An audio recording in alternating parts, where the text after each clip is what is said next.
Hello नमस्कार साथियों। तो आज की इस वीडियो में मैं बताने वाला हूं कि आप मैथमेटिक्स को स्ट्रॉन्ग कैसे कर सकते हैं, मैथ्स को स्ट्रॉन्ग कैसे कर सकते हैं, मैथ्स को आप लोग स्ट्रॉन्ग कैसे कर सकते हैं।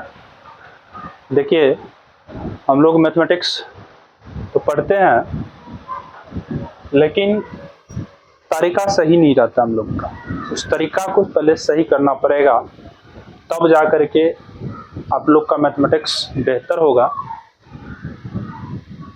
हम लोग शुरू से ही मैथमेटिक्स लगातार पढ़ते आते हैं और अंततः क्लास 10th में आकर के मैथमेटिक्स में ही अधिकतर बच्चे फेल होते हैं। उसका क्या रीजन हो सकता है, क्यों ऐसा होता है?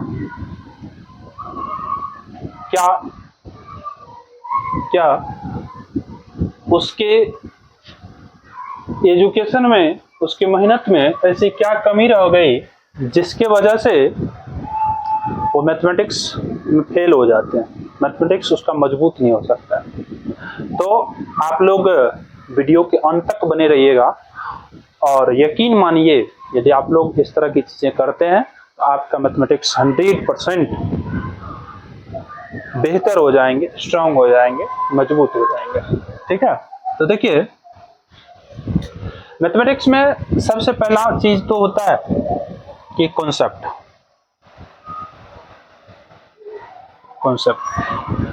कॉन्सेप्ट को यदि आप लोग बेहतर तरीका से पढ़ लेते हैं तो इससे बढ़कर के तो कुछ भी नहीं हो सकता है। सबसे पहला चीज होता है कॉन्सेप्ट, यानी कि आप लोग याद रख सकते हैं सी पी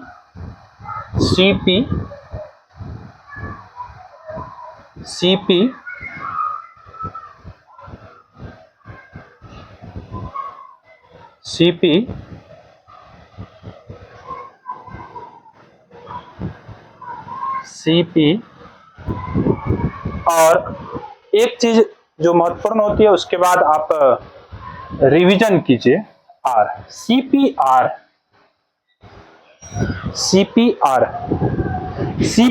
का मतलब क्या होता है आप समझिए कि C4 आपका हो गया कॉन्सेप्ट, P4 हो गया आपका प्रैक्टिस और फिर R4 हो गया आपका रिवीजन।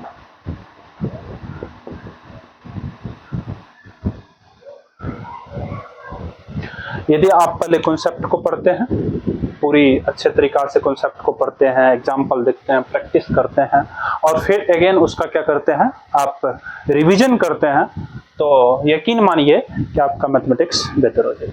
अब देखिए, बच्चे करते क्या है कि एक तो सबसे पहला चीज जो होता है कॉन्सेप्ट से भी पहले कैलकुलेशन।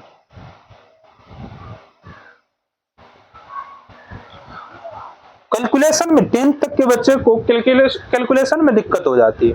आपको यदि गुना भागा, एलसीएम एचसीएफ नहीं होगी, फ्रैक्शन का एडिशन, सब्ट्रैक्शन, मल्टीप्लिकेशन और डिवीजन नहीं होगी, आप कैसे कर पाइएगा मैथमेटिक्स? आपको भाग देने के लिए नहीं होगा, आप गुना करने के लिए नहीं होगा, तब तो आपका कभी मैथमेटिक्स सही नहीं हो सकता है। तो आप पहले अपना कैलकुलेशन को मजबूत कीजिए। आप गुना भाग जोड़ घटाव में यदि फंस रहे हैं तो यकीन मानिए कभी मैथमेटिक्स आप नहीं सीख पाइएगा। तो मैथमेटिक्स को सीखने के लिए आपको क्या करना पड़ेगा, पहले कैलकुलेशन को मजबूत करना पड़ेगा, हार्ड करना पड़ेगा, बेहतर करना पड़ेगा। ठीक है, कैलकुलेशन के बाद आप कॉन्सेप्ट पे आइए।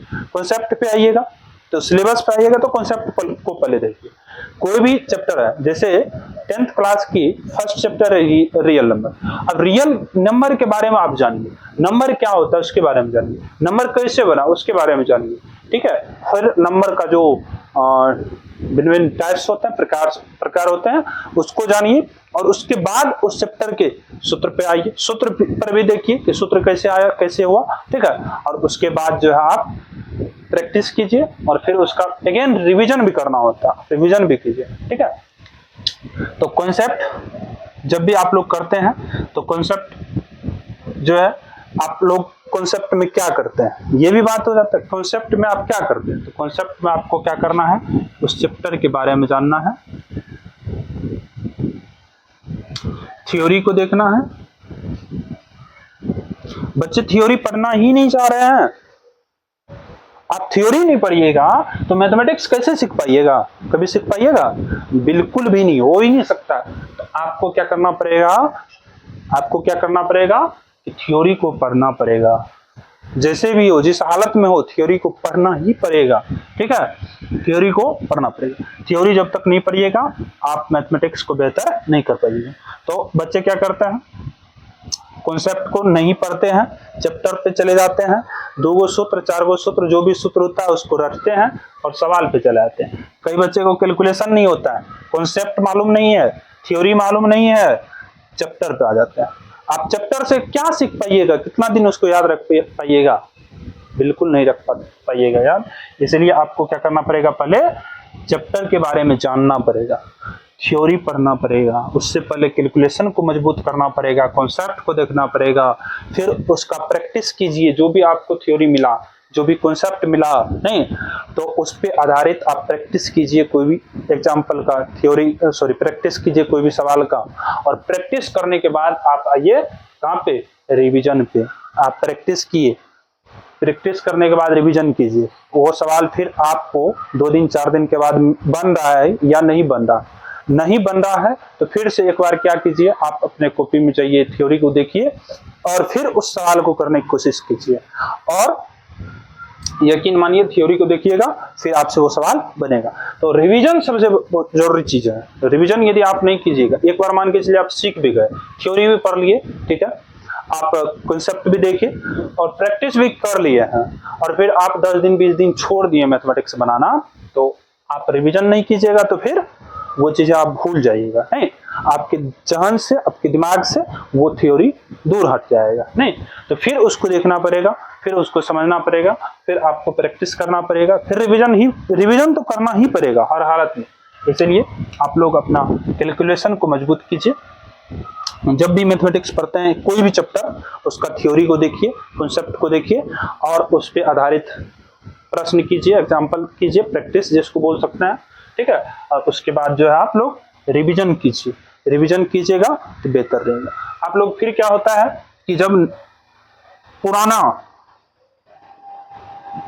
पुराना चैप्टर, जैसे कोई चैप्टर हम लोग पढ़ रहे थे, खत्म हुआ, नया चैप्टर पे चले गए, किस पे चले गए, नया चैप्टर पे चले गए, तो हम लोग क्या करते हैं, इस चैप्टर को छोड़ देते हैं, बिल्कुल छोड़ देते हैं, कभी नहीं बनाते हैं, फिर इस पे चले आते हैं। ये जब तक हम लोग बनाते रहते हैं तब तक बनाए, ठीक है, जैसे खत्म हुआ अगला चैप्टर पे जैसे गए, नहीं तो हम लोग क्या करते हैं, ये पिछला चैप्टर को छोड़ते जाते हैं नहीं। और एक समय ऐसा आता है कि आगे हम लोग बढ़ते गए और अंत तक ये होता है कि सब खत्म, 0 पे आउट। नहीं, तो 0 पे आप आ गए, सब कर लिए। जैसे मैथमेटिक्स में 10th क्लास में कितना चैप्टर, 15 चैप्टर। आप 1 से शुरू किए, एक आप पढ़े, आपसे बनना भी स्टार्ट हो गया, थ्योरी पढ़े, प्रैक्टिस किए, फिर कई बार 1-2 बार रिवीजन भी किए, आपसे खूब अच्छा बन रहा है। आप उसको क्या किए, फिर छोड़ दिए, क्या किए, छोड़ दिए, फिर आगे बढ़ गए, आप दूसरा पे आ गए, फिर इसमें भी वही बात किए, फिर इसको भी छोड़ दिए, फिर तीसरा पे आए, इसी तरह से इसको भी छोड़े। एक समय ऐसा है 15वां चैप्टर पे आए, नहीं अंतिम चैप्टर पे, इसको पढ़े और इसको भी छोड़ दिए, और अंत में आपको पता चलेगा कि बाकी ये सब चैप्टर भी आपकी जिंदगी से खत्म है। तो इसीलिए जब भी आप लोग चैप्टर करते हैं तो 5 दिन 10 दिन के बाद उसको रिवीजन कीजिए, 2 दिन 4 दिन के बाद रिवीजन कीजिए। मैथमेटिक्स समय मांगता है आपसे, आप मैथमेटिक्स से दूर हटिएगा तो मैथमेटिक्स आपसे दूर हट जाएंगे। नहीं, तो रिवीजन करना बहुत जरूरी होता है, प्रैक्टिस करना बहुत जरूरी होता है, कॉन्सेप्ट को देखना बहुत जरूरी होता है। तो ये 3 चीज यदि आप लोग करते हैं, क्या सर, कॉन्सेप्ट, उसके बाद प्रैक्टिस, उसके बाद रिवीजन। और देखिए कॉन्सेप्ट भी तब आइए जब आपका कैलकुलेशन मजबूत हो जाता है। आप 5 दिन समय दे दीजिए कैलकुलेशन पे। गुना में यदि दिक्कत हो रही है आपको तो उस पे जाइए, उसको देखिए। अब 10th क्लास के बच्चे को यदि गुना नहीं होगी तो मैथमेटिक्स कैसे पढ़ पाएंगे, नहीं पढ़ सकते हैं। इसीलिए आप कॉन्सेप्ट पे चैप्टर पे आने से पहले तो मेरा बात मानिए, 5 दिन आप समय दे दीजिए कैलकुलेशन पे, गुना भागा सीख लीजिए और उसके बाद आइएगा तो आप आगे की चीजें सीखना स्टार्ट कर दीजिएगा। नहीं तो पता चलेगा कि कॉन्सेप्ट तो है ना, आप अदा कीजिएगा, लेकिन जब कैलकुलेशन हार्ड आएगा आप नहीं कर पाइएगा, आप छोड़ दीजिएगा उसको, आपको वो भारी लगने लगेगा। नहीं, इसीलिए आप लोग क्या कीजिएगा, पहले कैलकुलेशन देखिएगा, कैलकुलेशन को हार्ड कीजिए, अच्छा कीजिए, उसके बाद आइए कॉन्सेप्ट पे, चैप्टर पे, फिर उसका प्रैक्टिस कीजिए, फिर उसका रिवीजन कीजिए। बिना कॉन्सेप्ट का, बिना थ्योरी का मैथमेटिक्स नहीं हो सकता भाई, समझ गए ना। तो यही चीजें था, आप लोग उम्मीद करते हैं कि मेरे बात को ध्यानपूर्वक सुने होंगे और आगे इसके अनुकूल चलिएगा, ठीक है। और आप लोग को शुभकामनाएं है, 4-5 महीना क्लास 10 के परीक्षा को बचा है, मेहनत कीजिएगा, अच्छा से अच्छा नंबर लाइएगा और मम्मी पापा और गुरुजन का हौसला और खुशियां को बढ़ाइएगा, ठीक है। और यही चीज़ें हैं, लगातार आप लोग मेहनत करते रहिए, काफ़ी ज़्यादा अब समय नहीं है, कम दिन समय बचा है, ठीक है। अभी तक जो भी किया आप लोग अच्छी बातें हैं, आगे अब मेहनत में बिल्कुल जुड़ जाना है, ठीक है। बहुत बहुत धन्यवाद, ठीक। आगे भी हम लोग जो भी चीज़ें हैं चैप्टर लाते रहेंगे, ठीक है। बहुत बहुत धन्यवाद।